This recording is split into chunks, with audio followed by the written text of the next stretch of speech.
یہ آپ حامد میر کی بات سنیں، حامد میر صاحب کیا کہہ رہے ہیں، پھر اس پہ بات کرتے ہیں۔ ایسا لگتا ہے کہ جو انٹرنیشنل اسٹیبلائزیشن فورس ہے اس میں جو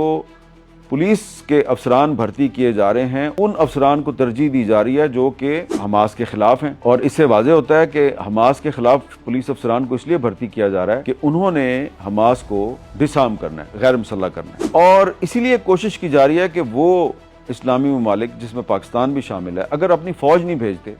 تو اپنے پولیس افسران بھیجتے۔ اس سے ہوگا یہ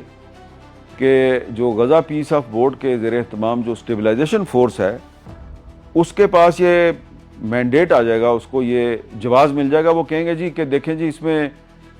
پاکستان بھی شامل ہے اسٹیبلائزیشن فورس میں۔ اب پاکستان کہے گا کہ نہیں ہماری فوج تو شامل نہیں ہے، بالکل صحیح ہے، پاکستان کی فوج تو شامل نہیں ہے، لیکن کوشش کی جا رہی ہے کہ پاکستان کی پولیس کو شامل کر کے پاکستان کا نام استعمال کرنا ہے۔ امریکہ کو پاکستان کا نام چاہیے، بے شک پاکستان کی پولیس کے ذریعے پاکستان کا نام مل جائے۔ تو یہ ایک محتاط معاملہ ہے، ایک بڑا ہی نازک معاملہ ہے جس پہ پاکستان کی حکومت کو بہت سوچ سمجھ کے فیصلہ کرنے کی ضرورت ہے۔ یہ جو غزہ کا بورڈ آف پیس ہے اس میں پاکستان کے وزیر اعظم کی شرکت پر پاکستان میں کچھ لوگوں کو اعتراض ہے، لیکن کیونکہ پاکستان واضح کر چکا ہے ہم فوج نہیں بھیج رہے، اس لیے زیادہ اعتراض نہیں کیا جا رہا۔ لہذا پاکستان کو اب وضاحت کرنی ہے، اپنی پوزیشن کلیئر کرنی ہے، خاص طور پہ پاکستان کا جو دفتر خارجہ ہے اس کو واضح الفاظ میں یہ بتانا ہے کہ اگر آپ فوج نہیں بھیج رہے بالکل ٹھیک ہے، فوج نہیں بھیجنی چاہیے، کیا آپ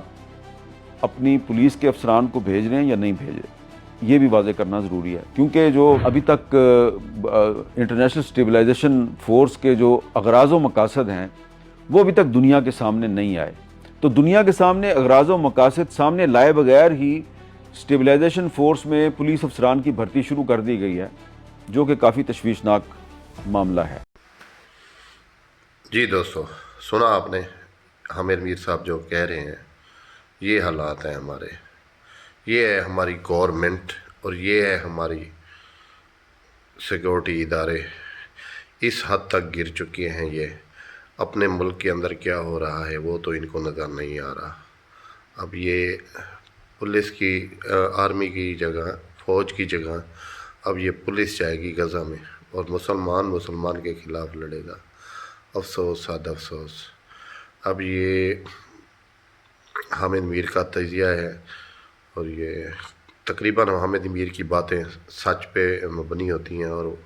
تو ہم نے تو جب بھی سنا ہے تو ان کا یہی ہے کہ یہ جو باتیں کرتے ہیں وہ ان کی باتیں سچ ہوتی ہیں۔ بہرحال اللہ خیر کرے، اللہ بہتری کرے، ایسا ہمارے ملک پر کبھی نہ آئے کہ ہم مسلمان کو ہی مارے۔ اللہ خیر کر لے، آمین۔